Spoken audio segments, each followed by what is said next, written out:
Hello and welcome to another episode of Tri Talk. Today with me, as ever, is my co-host. Annetta Grabner-Soldati, welcome. And today we have a very special episode planned for you guys. We have a top 15 racer in the world, Scott Anderson, who is joining us from Germany. Scott, welcome to the show.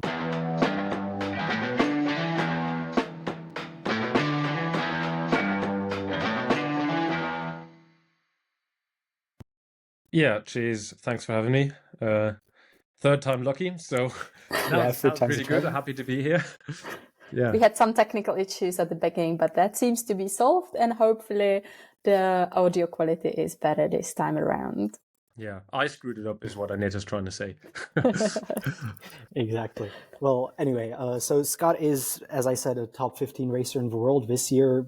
Some of his best results include an 8th at Taiwan at full distance and a 7th at the short track in the Czech Republic. He came total 13th in the World Cup. So even though maybe he doesn't feel like it's justified me saying that, I think it's you belong in the top 15 well and truly today, Scott. Yeah. And I think we can see quite an improvement. Like if you look at your last year's results, we would find you somewhere around 20th, 30th place. But this year you've been attacking the top 10. So I want to ask you a special question. Are you racing without regrets, or have you been racing without regrets this season? Yeah, seems like you've read the XTERRA article. Yeah, I have. I mean, I said it in the beginning of the year, and I'm just happy to, go to race in all these beautiful places and meet all those fun people and talk rubbish on podcasts and, just take it all in. And even though I did screw up a couple of races and get the odd stitch here and there and break an odd frame and that, yeah, I really enjoyed doing all of that. And yeah, no regrets so far. So how to make an expensive season even more expensive, huh? Yeah. Yeah. But despite missing four races, you still finished 13. Is that something you're happy with? Yes and no. I'm happy, because it's a good result, but I'm not happy with some decisions I made. So I decided, just like you did, to not fly to Canada after Belgium, because frankly, it's just hella expensive. And if I had gone, then I would have probably gone a bit more points, gotten better than 13th. But yeah, I'm wiser now, and we'll see what happens next year. How much money I can spend. Isn't that decision that Oliver advised? Yes, that I recommended. Yeah, Yes. but yeah. So it's basically, Oliver, it's your fault. Sorry, guys. Is that your regret? Listening to Oliver is your only regret this season. Oliver, no.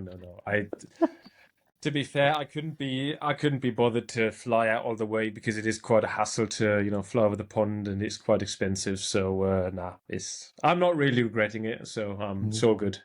Do you regret there is no Joker? Oh, sensitive topic. I have to make sure not to get cancelled by XTERRA, depending on what I say.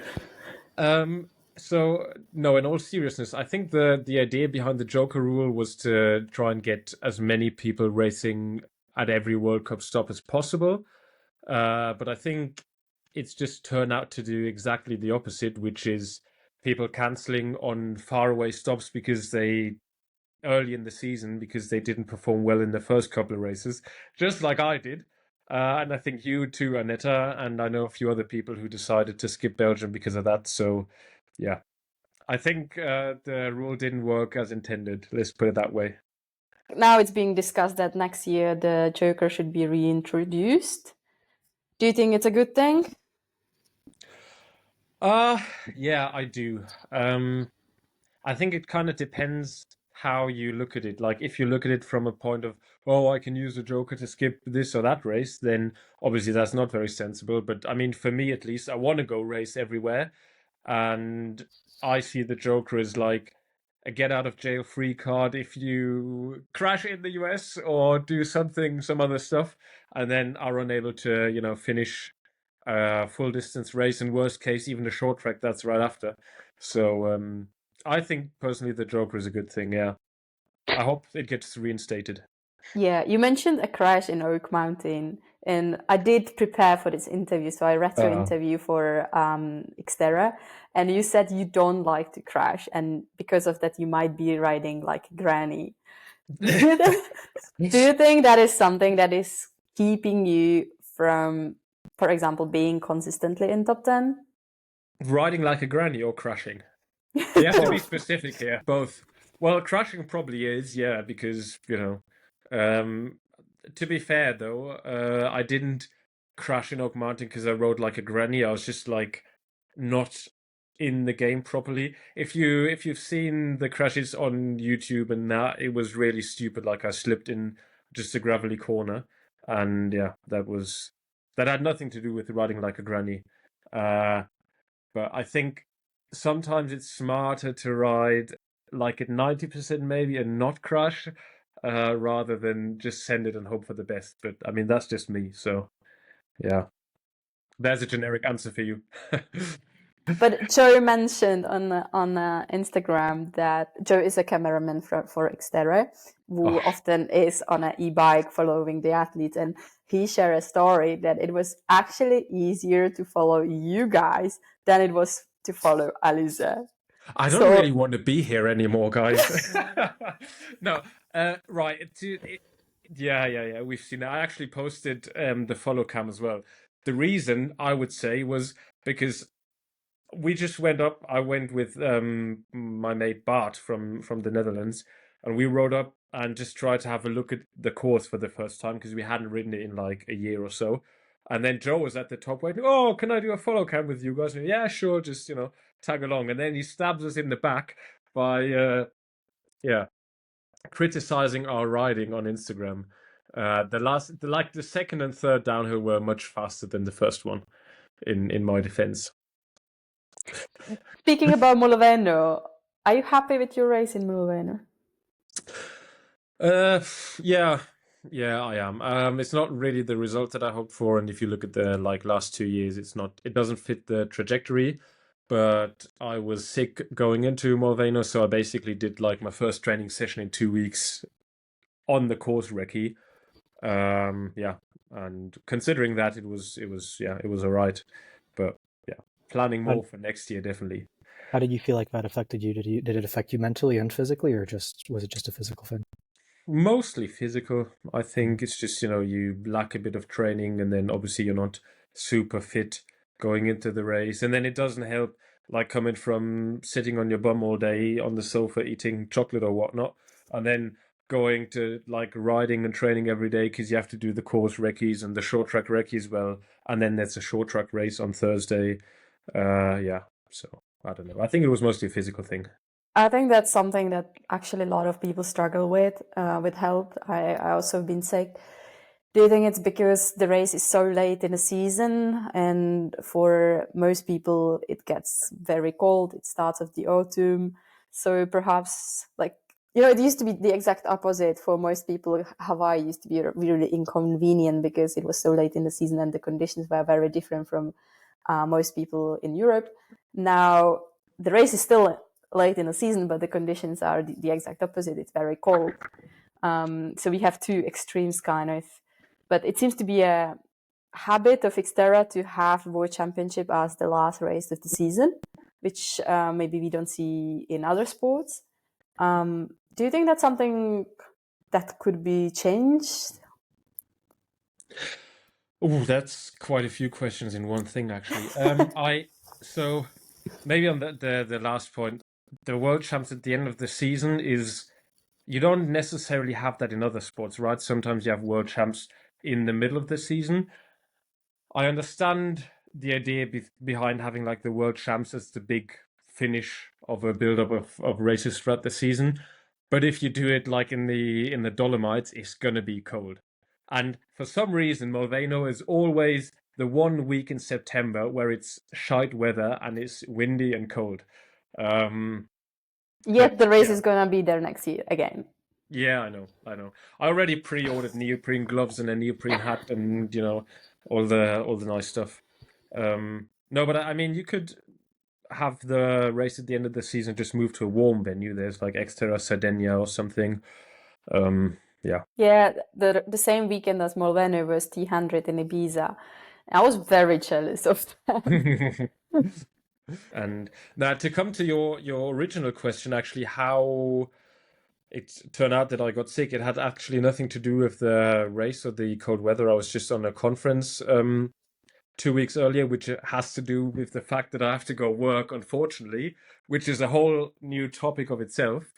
But I remember 2 years ago when it was really cold on race day and like everybody got sick on the Saturday. So quite a lot of people actually had to pull out for the short track because they got like a cold on race day. Yeah, well, you bridged that really nicely. We wanted to ask you about your PhD and how you managed to balance full-time work with,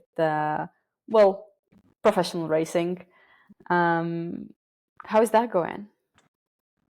Oh, yeah. I think that's a question no PhD student likes to hear. How's your PhD I going? know, I know. Yeah. Because if you give an honest answer, people are always worried about you because it sounds so depressing, that's because it is.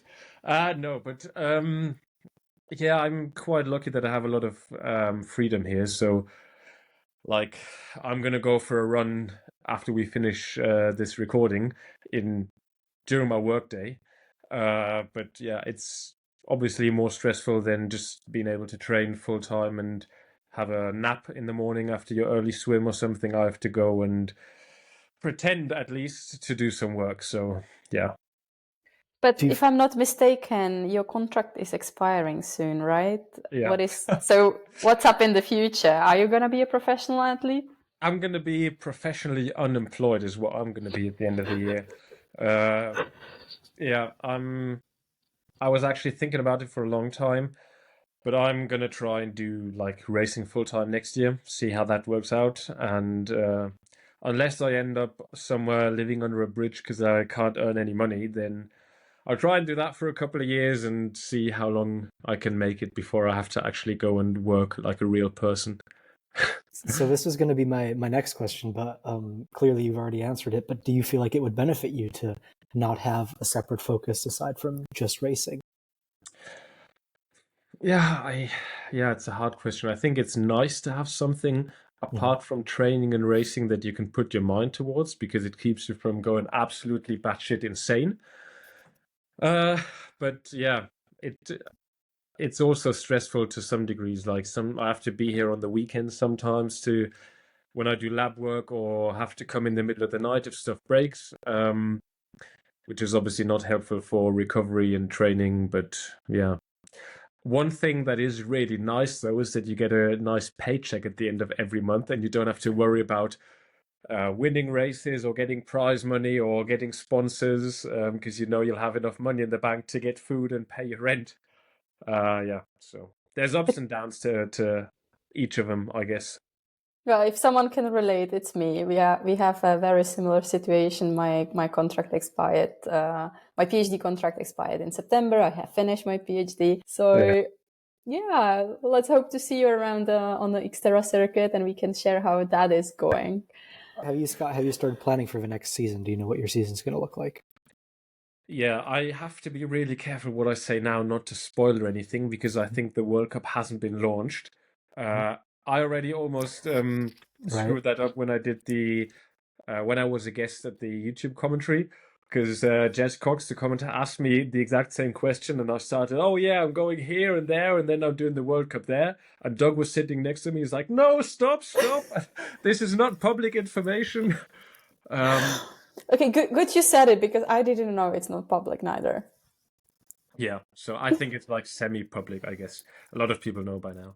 No, but we've got the World Cup schedule. It's fairly similar to this year's World Cup. Maybe I think we'll be able to say that. And yeah, I'd like to do all or most of the stops. Obviously, this is getting serious again. A bit difficult with flying to different continents, and then like the races are spread out over the season relatively evenly, and it's hard to be on peak fitness for all of the races, because then you're just like on peak fitness throughout all of the year, and you just do a race, do 2 or 3 weeks back home, do the next race. So yeah, that's a challenge for like planning the training and the peaks in the season. So it might actually be smart to skip one race, but yeah, we'll see. We will see what the rules are, but it's definitely easier to tackle if you are just a professional athlete than if you have to balance your work or family as well. Well, you spoke about focusing on the races, and clearly you want to focus on the World Cup next year. But speaking of your focus and of your strong qualities, clearly the short track, do you plan on doubling down on that and trying to really push through on the short track, or do you feel like you're just going to keep on going at the full distances and not particularly worrying about what your strengths or weaknesses are? I'm not focusing on the short track, no. I don't know. I think it's just like the type of athlete I am that like these short things tend to benefit me a bit. But I've actually just changed coach, so there probably will be some shifts in focus and training for next year. But I'm not specifically focusing on like the short track or the full distance, because yeah, I think it's probably sensible to try and score high in both. And considering the topic of the World Cup, I'm definitely trying to focus everything around the World Cup races, just because it's such a high level of racing. You don't get that at like smaller or non-World Cup races anymore now that the World Cup's there. And it's much more enjoyable because competition is so high, so many good guys to fight with, and yeah, that's kind of what makes it fun, innit? But you mentioned that something I wanted to ask you about. You decided to change your coach. Now, seeing your improvement in the last year, is it wise to change a coach now? Or what's that decision about? So, I mean, I've been with my coach, and he was actually my first coach for 5 years. I think I started with him in like summer of 2019. And before that, I just did whatever I wanted to, or what like club training was. And it was not really structured training, at least. And at some point, I think you just need some new impulses, or maybe a different approach to training. Yeah, and that's the reason I decided to change now. And I think there are quite a few things that not necessarily have to do only with the coach, but there are some things that I have potential on improving on, like nutrition strategy, pre-race routines. Yeah, so I'm trying to focus a lot on that, and yeah, we'll see how that turns out next year. What's really interesting in terms of like training that you do that I haven't necessarily seen with a lot of other athletes, but maybe they do, and it's something that I'm not that familiar with, is heat training. You do a lot of heat training. You close yourself in this little yellow suit that you have, and you sweat. What's the thinking behind that? How have you found that affecting you? It affects me in that it's absolutely horrific, first of all. It's terrible. And it's quite a mess because everything gets sweaty. I originally started the heat training before Taiwan, because where I live in Germany, in like a mountain region, in March there is snow and it's about 0 degrees, and it's absolutely terrible. And obviously Taiwan is quite hot. It's very humid as well. So there's a lot of heat stress on the body, and you need to be able to have, very good thermoregulation. What a word. And to kind of prepare for that, I did heat training. So there is this thing like a core sensor, which basically measures your skin temperature and some stuff, and then it calculates a rough estimate of your core temperature. You might have seen the Norwegians use them. Is it the kind of sensor that you have to swallow? No, it's the one that you put on like your chest on your heart strap or rate. something. Yeah, exactly. Yeah, and then basically you do like an hour or so in a specific zone of body temperature, and then yeah, you get heat adaptation. And it did work pretty well. I mean, I thought about it afterwards, and it's hard to compare or to try and analyze if it worked or if it didn't, because I have no comparison to racing in Taiwan without heat prep. But I felt pretty strong in the heat, and so I would say it did work out pretty well. Who's going to be your next coach? Is that a secret or? No, it's not a secret. I don't think many people will know him. He's an old friend of mine who I met racing in a team when I was back in university in my bachelor's degree, and he's now gotten into the coaching side. I'm gonna do an Instagram post soon, so you'll know what he looked like, what he looks like. There you go. So if you're listening to this, go check out his Scott's Instagram, Yeah. which is the Racing Scotsman, right? Yes. Yeah. Exactly. I've been talking too much. I'm messing up my words here. But talking about your social media, you are quite active on YouTube and Instagram. Is that something that helps you racing? I mean, in terms of finances? I think I haven't gotten a really good return on investment yet. I started doing like the YouTube stuff last year in Molveno, and I like to think that I've improved steadily since then. But yeah, it's very hard getting a good audience on YouTube, and I spend a lot of time doing the videos, and I don't think you get that much of a return in terms of sponsorship or something. It's a bit better on Instagram, but yeah, finding sponsors is really, really hard, and I think any athlete who's tried getting sponsorship can relate. So there are people who are better at it, and I don't think I count towards those. I'm personally horrible. Do you know who is really good at finding sponsors? Dominic. Yes, exactly. He's the most sponsored athlete I have ever seen. Yeah, it's unbelievable. I need to get Dominic as my manager. That would be really good. But aren't you having some kind of team coming up with Dominic and Anna? Oh yeah, you mean the Oberwappler thing? Exactly, yeah. I don't know. We had we've talked about it, but it's very hard having like a team with team sponsors and then getting everybody to commit to the team. So it was more like a how do you say, a Schnapsidee is a German word. It's like an idea you have after you've drunk 5 beers or something. The original like joke came because Dominic is obviously from Austria, and he called me a Wappler as I was just talking rubbish at some point, which is the English equivalent is like waffler, somebody who just like talks rubbish. And then I said, oh, if I'm the Wappler, then you are the Oberwappler. And then he found it so funny that we just kind of kept calling each other Oberwappler. And because we also thought about having an OnlyFans to finance our racing, we made this OnlyFans inspired Oberwappler logo.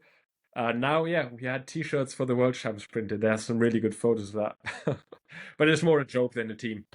Okay, so no new team on the XTERRA circuit next year? Yeah, at least not an Oberwappler team, I think. But yeah, no, it's really difficult to get finances for racing XTERRA. Obviously, it's the smallest discipline out of all triathlons. So turning pro is challenging. Do you have any special plans how to make it better for yourself? The plan A is find a rich woman and get married. Good luck. Am I allowed to say that? Do you have to cut that out? No, of course you're allowed to say You're that. allowed. So I'm, if you're rich and willing to finance my racing, I'm open to proposals, pun intended. We'll put Scott's Instagram down into the beam if you're interested.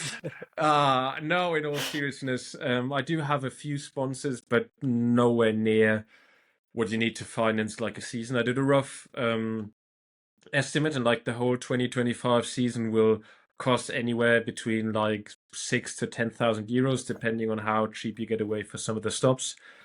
Yeah, but so you better start winning.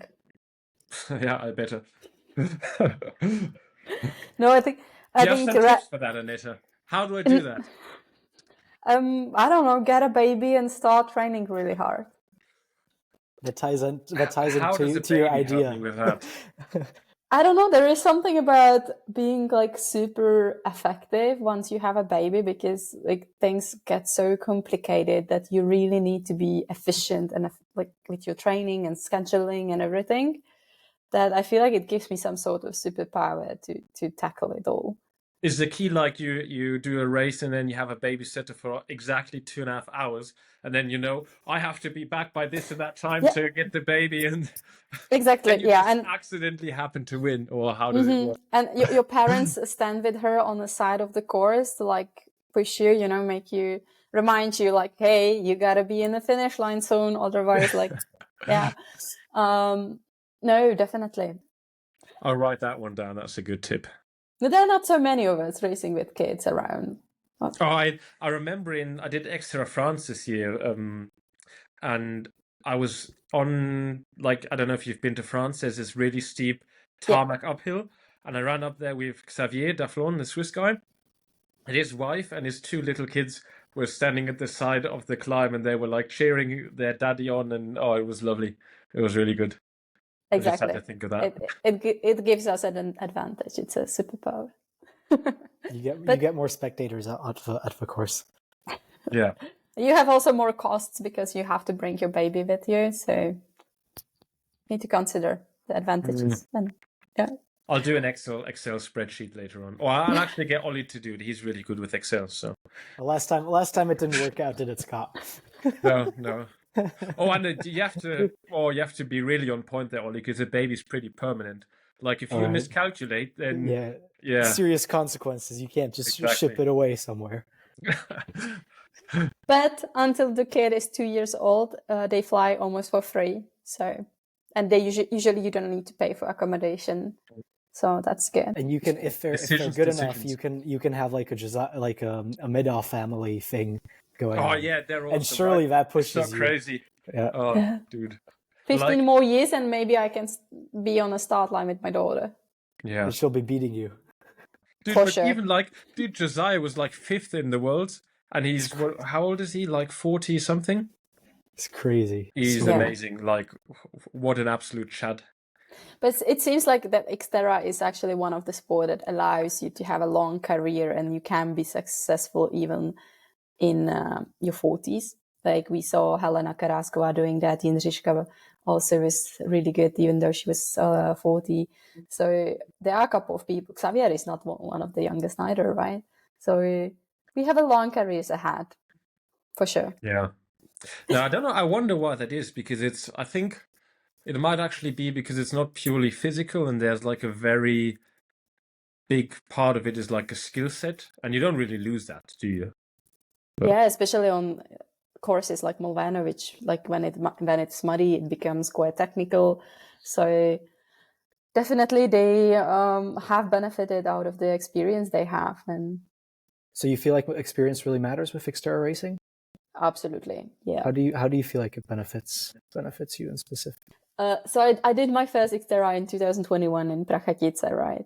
And back then that course seemed to me quite technical. Like I did not have a background in mountain biking, and it was much longer than anything I have done before.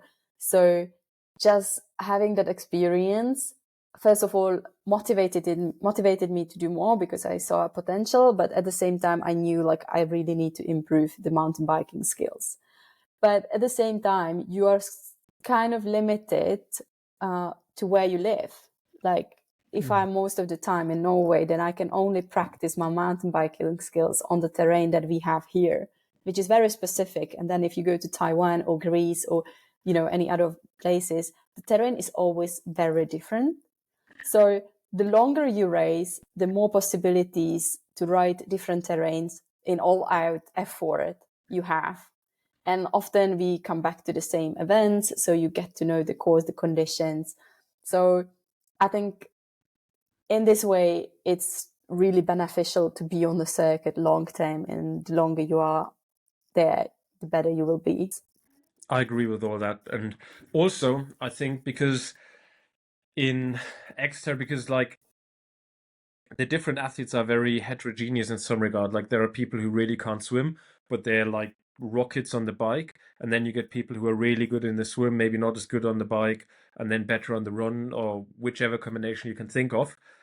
It makes for very dynamic races. And if you've done a lot of races and seen how they develop, it kind of also gives you a bit of peace of mind to not like panic and wait at the end of the race. And I think that's also where like racing experience in terms of number of races you've done comes into play and can help you out. Do you feel like you can still improve, Scott? I hope so. Otherwise, I should retire probably. Not in terms of physical level, but in terms of experience and trusting the process within a race and Oh, yeah, understanding the race absolutely. dynamics. When we were discussing like the overall topic for those interviews, we were thinking that we should ask all of our guests, why aren't they better? I don't know, probably because I started too late. You think so? Yeah, I started like when I was 16. Like, I don't know, if I'd started triathlon when I was 8, I'd probably be a better swimmer. Yeah, I don't know. But I've also realized that I've done a few really stupid mistakes. So until a couple of like 2 years ago or something, I really did not pay enough attention to nutrition. Like, I remember one of my first XTERRA races must have been 2017 or something. I had it because before I came into XTERRA in 2021, I had a small excursion to XTERRA previous to that, but then went back to road. And I remember I did XTERRA Germany without taking any nutrition because I thought, it's just 3 hours, I'll be fine. And I was hurting on the run. It was terrible, and now I know why. So you think that the swimming is what will make you better? I think it's one part.